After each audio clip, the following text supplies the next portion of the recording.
Okay, so I'm gonna show you in this screencast how to make your class pluginable.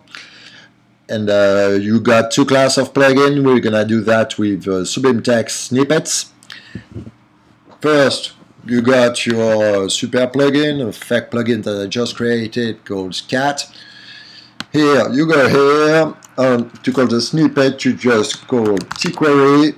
Here, you got tQuery pluginable as static, or you can do that as well at the instance level.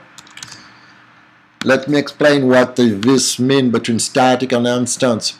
Static means that you will be able to use cat as a namespace.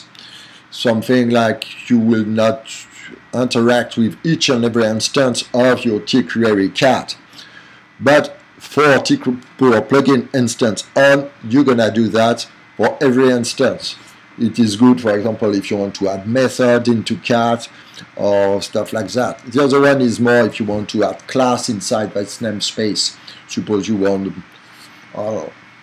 plugin related to cat, you can put that in the static space of tQuery cat.